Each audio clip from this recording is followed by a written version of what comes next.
The day when the world stopped making sense began like any other. The sun's rays gently streamed through the windows, and the smell of freshly brewed coffee filled the kitchen, creating the illusion of familiar comfort. I stood at the stove, thinking back to the days when life seemed clear and simple. Since I returned from my mother's funeral, something in the world has changed, as if an invisible hand of an invisible force has turned everything around. Mom was a strong woman, a living symbol of resilience, and her departure was a heavy blow. However, I did not manage to mourn her completely, because the priorities shifted dramatically. My heart was consumed by grief, but also by the shock that the meeting with these documents brought. There were papers on the kitchen table, neatly folded, as if someone had specially prepared them, leaving an invisible trail for me.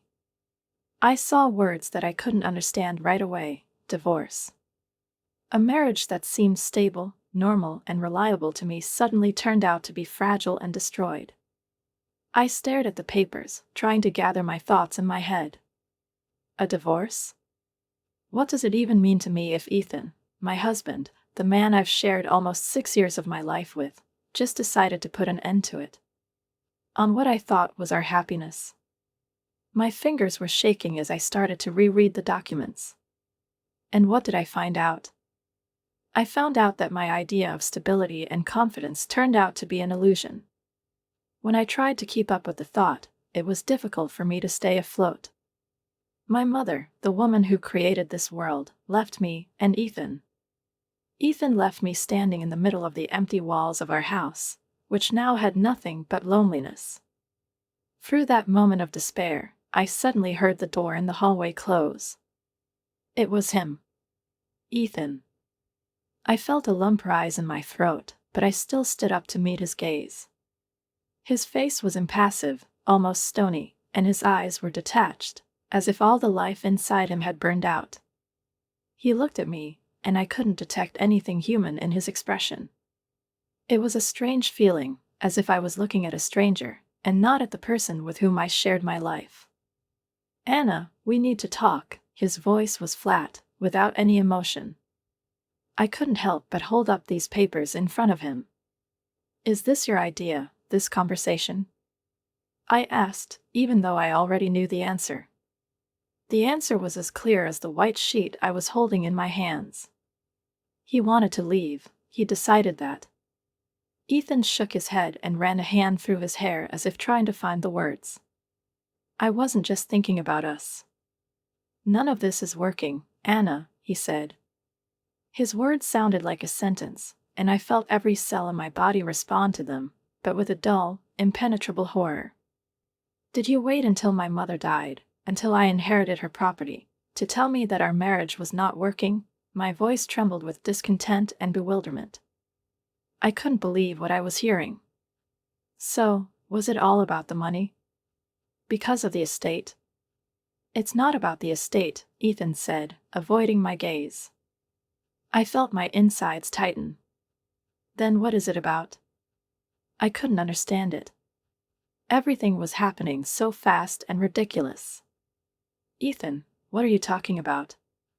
I demanded, unable to hide my anger. He hesitated, not knowing how to formulate his thoughts, but finally uttered words that shook me to the core.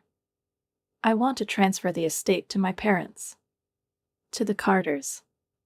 These words struck me like a thunderclap. My heart suddenly froze. I couldn't believe it. "Your parents?" I repeated, unable to accept it. My gaze became numb, and the words came out with difficulty. "Why do you even think this is acceptable?" "They need it more than we do," he replied with cold determination. "And that doesn't mean you're attached to this place." It was so easy to say, so calmly, but there was no pity or understanding in those words.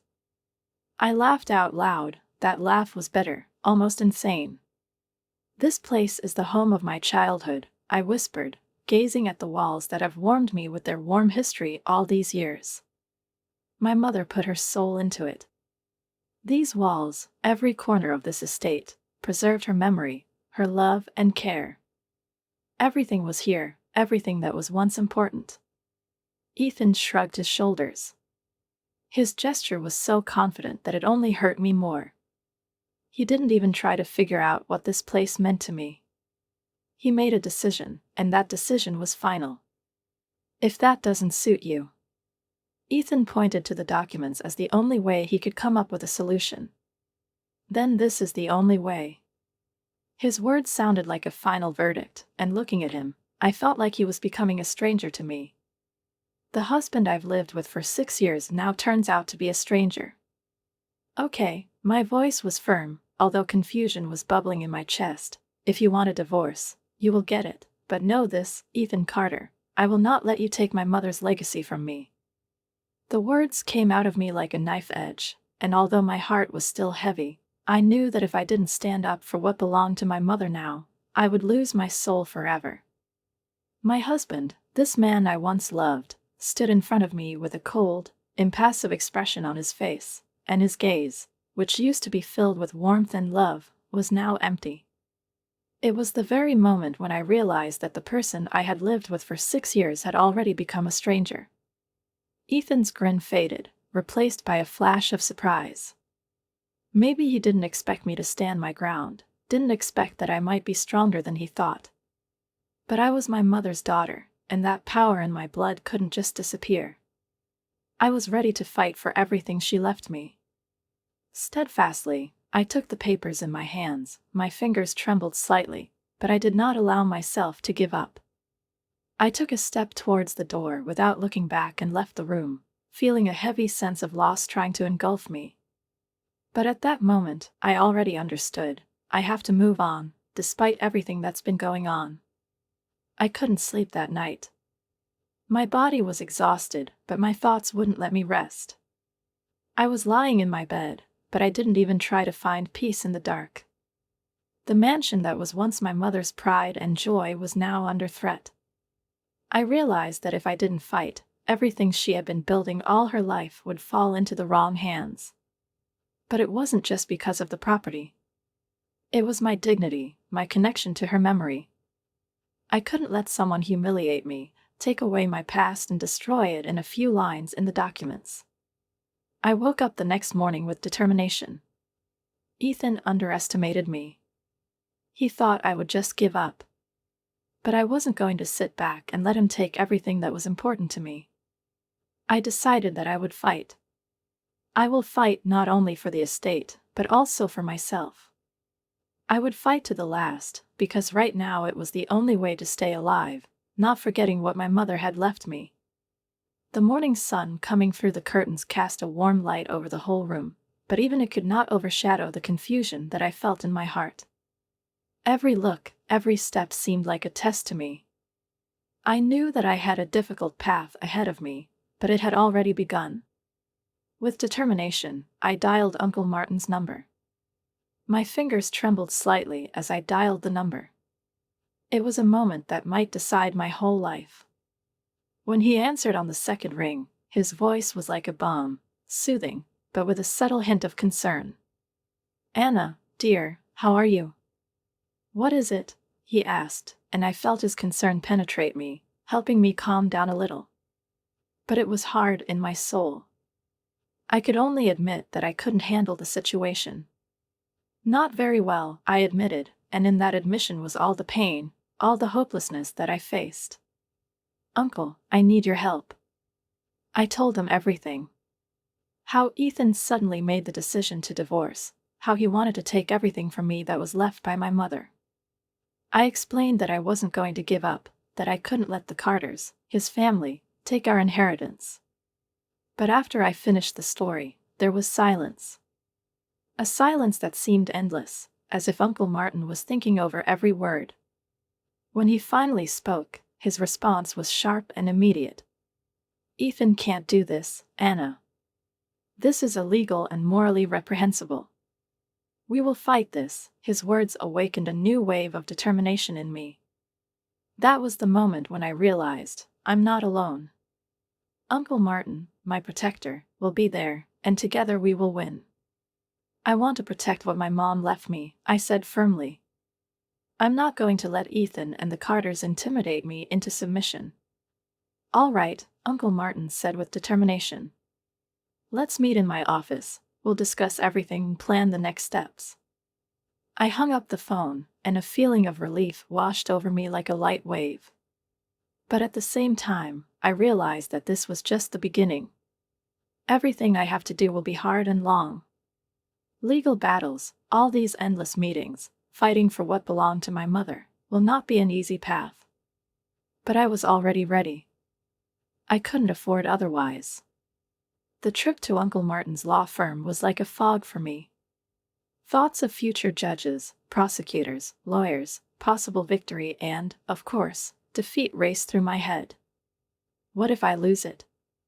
What if everything I'm trying to save slips away like sand through my fingers? But I couldn't let those thoughts get to me.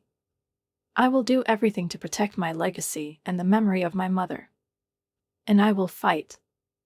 I found Uncle Martin waiting for me, sitting in his office with an expression on his face that betrayed the seriousness of the matter ahead. His hands were folded on the table, and his eyes were focused. When I entered, he looked up and nodded, as if realizing how difficult this meeting was for me. I sat down in front of him, feeling the weight of the pain that I had hidden in myself, and the determination that still prevailed in my heart. "Anna," he began, his voice firm but calm, "this is going to be an uphill battle." I felt the tension building up inside me. My fingers nervously clutched the bag, but I tried not to betray what was going on in my soul. What Uncle Martin was saying was important, and I had to hear it to the end. Ethan's action is not only unethical, but also illegal. He can't just transfer ownership without your consent, he continued. He is breaking the law, and we will prove it. I nodded, although conflicting feelings were raging in my soul. On the one hand, fear of what lies ahead, but on the other, bitterness from betrayal and anger that Ethan decided to take this step so easily. How could he do that? He knew how important this place was to me, how much I was attached to it. And now it was all under threat. What should we do? I could barely keep my voice down. "We will challenge his actions," Uncle Martin said confidently. "We will bring a case against him, prove that what he is doing is illegal. But you have to be ready, Anna. It's going to be a mess." There was a threat in his words, and I knew I couldn't mess with that. The expectation of a fight, its inevitability, weighed on me, but I was no longer the kind of woman who was ready to give up. It wasn't just a matter of property, it was a matter of honor, memories, what my mother left me. I couldn't let these people take away what rightfully belonged to me. I stole a look at the photos on the walls of his office. My mother was such a strong, determined woman, and I felt her presence permeate everything around me. I should have been the same. Uncle Martin went on to explain legal procedures, strategies, possible scenarios, the evidence we needed to collect. His words were clear, thoughtful, and there was the power of experience in them. He didn't leave a single stone unturned, every question was carefully worked out. I listened to him, and a feeling of growing confidence filled me. It wasn't just a legal battle. I fought for justice, for the memory of my mother. When I left his office, Uncle Martin's words rang in my head for a long time, echoing in the silence. He said, "Remember, Anna, truth and justice are on your side. Stick to it." And I decided that I would hold on. I will fight for everything that was rightfully mine, for everything that my mother left behind. The following days passed in a whirlwind of meetings and preparation of documents. Uncle Martin was there at every step, like a fortress guiding me through this legal maze. He explained every action, every subtlety, but despite his confidence, the gravity of the situation weighed on me. I couldn't get rid of the feeling that everything I had built over these months, everything I loved, was under threat. My home, my family, everything I knew was on the verge of destruction. It wasn't just a building. It was a symbol of my whole life, a symbol of my mother's love and work. Losing him would be like losing her again. But in the midst of this chaos, a new power appeared in my soul. I was no longer the kind of woman Ethan could just throw off the path. He thought he could easily give up on me, on our life, But I was different. I was Anna Richardson. I was a survivor, ready to fight for what rightfully belonged to me. To fight for everything that my mother left me, for her work, for her soul, invested in every corner of this house. The days leading up to meeting Ethan and Carter were filled with tension and anxiety. I couldn't get rid of the feeling that a storm was coming. It seemed that nature itself felt how anxious I was, how hard it was to prepare for this meeting. Uncle Martin tried to prepare me as much as he could. He explained to me what to expect, how to control myself, how not to let my emotions get the better of me. But I knew that this meeting would be completely different from all the previous ones. Ethan and his family had always considered themselves superior, and now I had to face them face to face. But at that moment, I already knew one thing: would not let them destroy what belonged to my mother.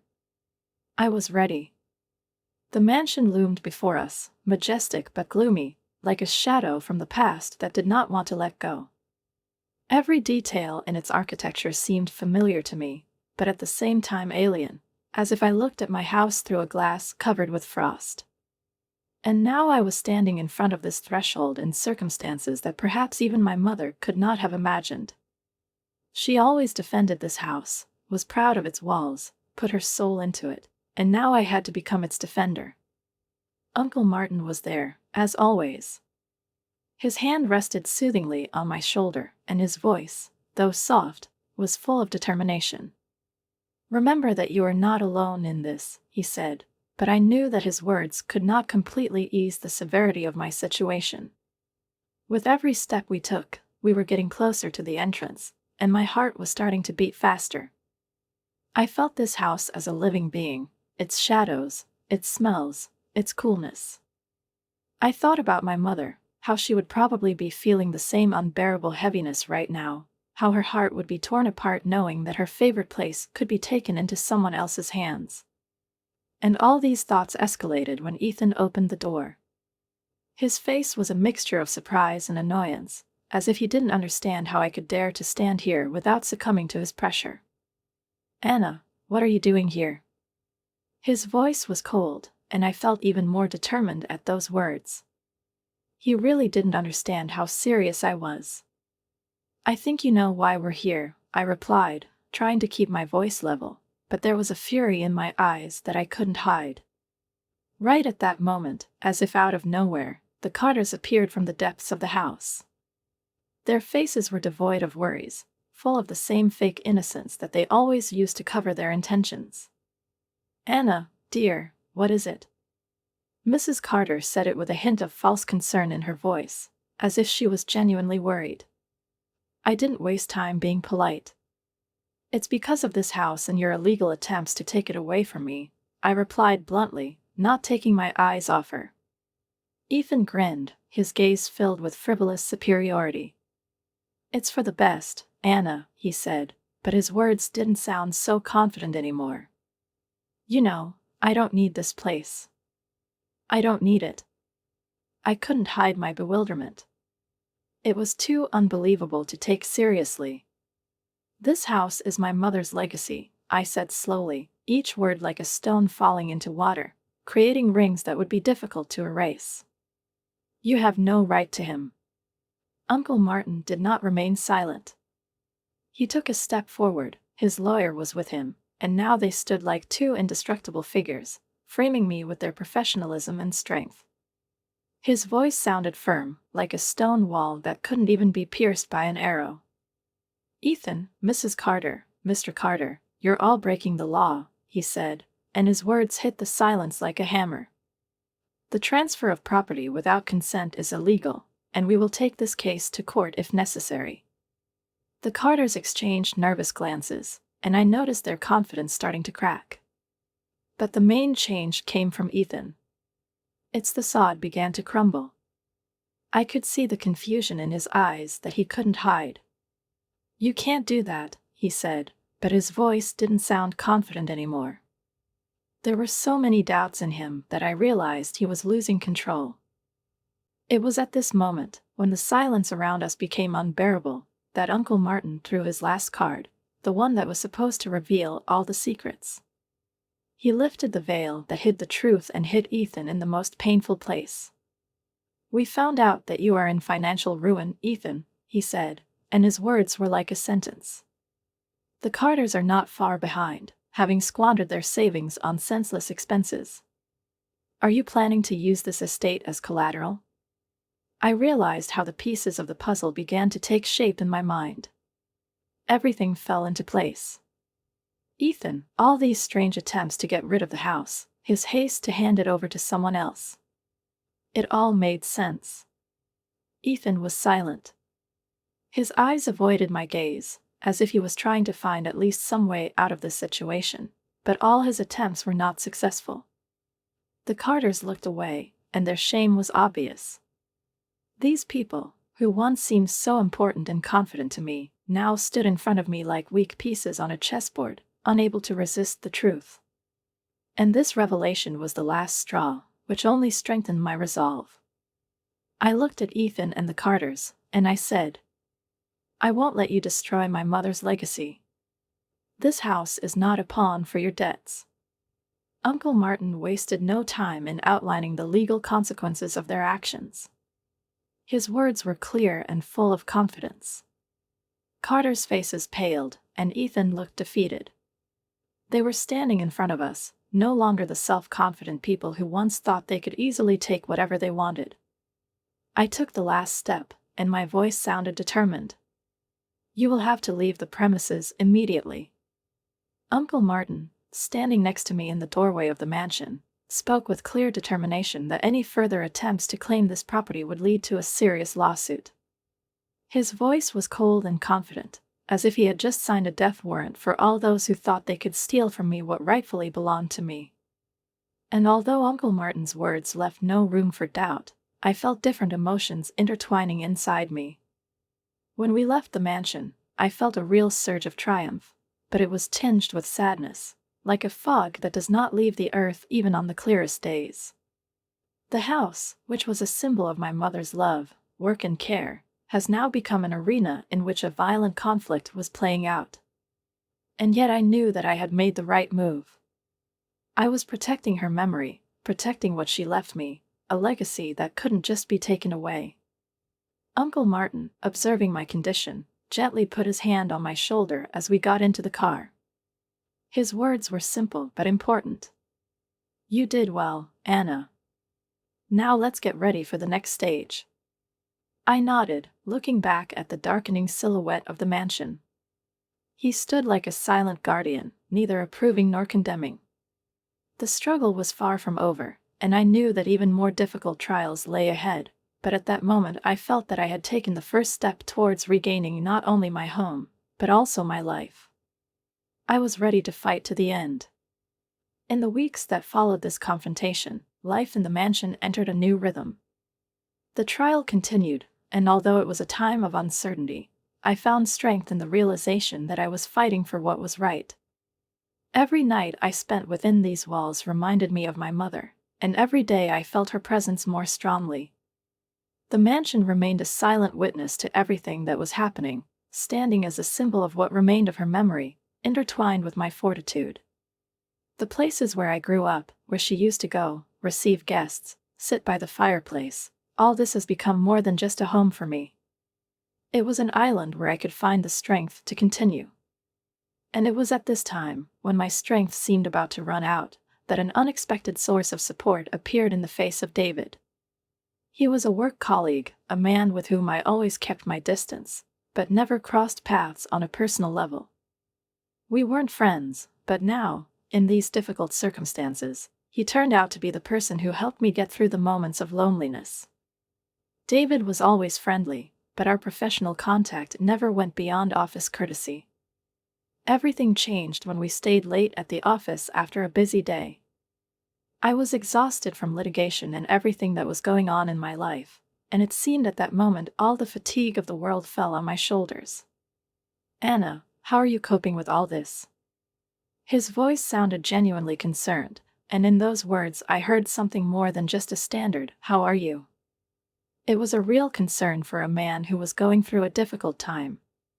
I hesitated. It was hard for me to open up, especially to a person with whom we had no personal ties. The habit of keeping everything to myself was strong, and even at moments like this, I couldn't immediately share my thoughts. "It's difficult," I finally said, realizing how hard it was for me to say it out loud. "But I'm doing fine." David nodded silently, and his gaze was full of understanding. He didn't try to insist, he didn't put pressure on me. He was just there, and it already gave me the feeling that I wasn't alone. I felt that maybe at this moment, in the midst of all this chaos and pain, I still have someone who will support me. He obviously noticed how tired I was, how everything in my life was mixed up, and said, "If you ever need to talk or just take a break, I'm here. We all admire your strength in the office, Anna." His words were comforting, and they lacked the cold politeness that is so often full of standard conversations of colleagues. It was a real, sincere interest. And for the first time in a long time, amid all this struggle and tension, I felt a real connection. It seems that we both began to see each other as more than just professionals. David's quiet support has become a constant part of my life. He was there with a kind word and ready to listen when I needed to just let go and relax. One evening, after a particularly grueling day in court, when I thought I couldn't take it anymore, David suggested I take a break. He knew that I needed something else, something that could distract me from litigation. I agreed, and we went to a cafe near the office. The time spent in David's company was a real relief to me. I laughed like I hadn't laughed in a long time. Laughter was something I've missed so much in recent weeks. In those moments spent outside the courtroom and offices, I could forget for a moment about everything that weighed on me. David came to my desk, his footsteps soft but confident. He was in his usual business suit, but this time I noticed something new in his manner, a slight hesitation, as if his every word had been considered, weighed. "Anna," he said, stopping at my table and raising an eyebrow a little, "would you like to have dinner?" "My treat. You look like you could use a good meal, at least during the break." I paused for a moment, considering the offer. It was an unexpected gesture, unlike the usual business conversations, and I felt something stir inside me. I wasn't hungry, but the idea of spending the evening with someone who genuinely wanted to support me was more tempting than anything else. "Okay," I replied, surprising myself by how easily I agreed. It was the beginning of something else, something I hadn't expected. Dinner with David turned out to be light and modest, as he suggested. We were sitting in a small restaurant, which was almost empty, and, oddly enough, it created a cozy atmosphere in which you could talk without unnecessary obstacles. We talked about everything except the litigation and the mansion, and it was a real breath of fresh air. In his company, I could forget at least for a few hours about all the worries that had been holding me down for the last few months. When dinner was over, David walked me to my car. He stopped next to me, but stood a little hesitantly, as if he didn't know how to continue. "Anna," his voice was soft but serious, "I know this may not be the best moment, but I have to say this. I've always admired you, not only for your work, but also for who you are. And in these last weeks, seeing your strength, I realized that my feelings go beyond simple admiration." His confession took me by surprise. I could have answered something ordinary, something that would have held back the conversation within the framework of habitual communication, but his words touched me, and I felt my heart beat faster. I felt comfortable in his presence, but until that moment I hadn't thought about the possibility of more. Everything that happened with Ethan left its mark on me. I wasn't ready to open my heart again. "David, I don't know what to say," I said, not meeting his gaze, but instead focusing on my car key. He smiled tenderly, and it was so sincere that I couldn't help but feel his support. "You don't have to say anything right now, Anna. I just wanted you to know how I feel. Take all the time you need to think about it. I'm not going anywhere." His words echoed in my head like a quiet and weighty whisper that you can't just forget. Am I ready to open my heart again? The thought was both frightening and inspiring. The scar from Ethan's betrayal hadn't completely healed, but I felt something sincere in David, something real, and not just another act of manipulation. He was there, demanding nothing in return, and it was like a quiet promise of support. Over the next few days, I found myself thinking more and more about David. There was a special warmth in his company that attracted me. Maybe it's time to let go of the past and give yourself a chance at happiness, a chance to be happy again. I made a decision, and it was a decision that I had been putting off for a long time. I invited David over for coffee, feeling my heart begin to pound and my thoughts gather in an unusual order for me. I was ready to talk to him.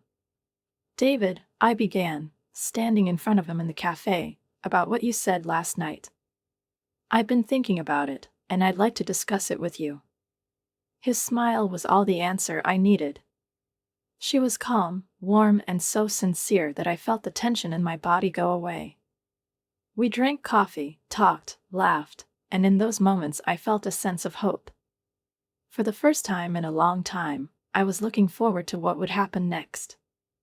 I didn't know what the future would bring, but at least it seemed a lot less scary now.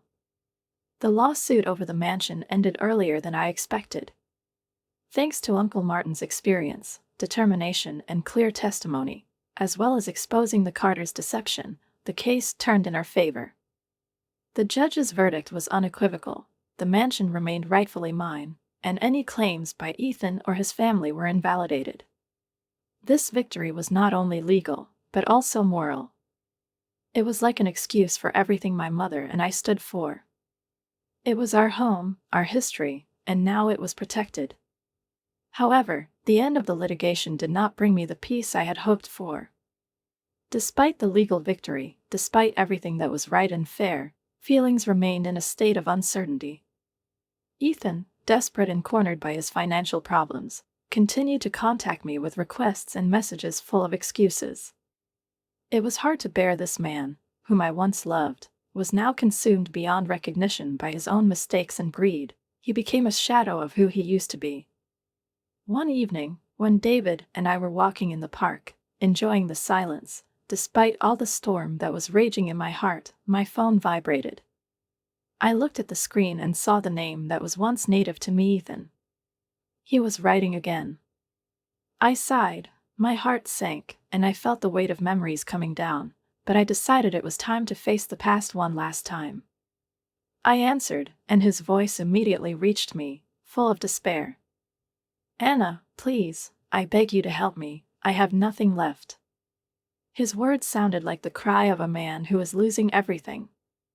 I felt his helplessness trying to break through the thick wall I had built around myself, but I was ready. I was ready for this. "Ethan, this has to stop," I said firmly, not giving myself any slack. "What happened is the result of your election. I can't help you. You have to take responsibility for your actions." I felt his voice tremble. "But we were married, Anna. It must mean something." This "should" was an empty sound, an echo of the past, no longer valid. I couldn't believe it anymore. I couldn't believe his empty words. "It doesn't matter," I said with a firmness that surprised even me. "You've made your choice, Ethan. I left, and now you have to do the same." My decision was final. I could feel Ethan getting further into his despair with every second, with every word, but I couldn't help him anymore. I've made my choice. And it was a choice of freedom. When I hung up the phone, the feeling of relief that swept over me was overwhelming. I felt the weight that had been pressing on my shoulders for so long begin to disintegrate, as if I had thrown off my old clothes.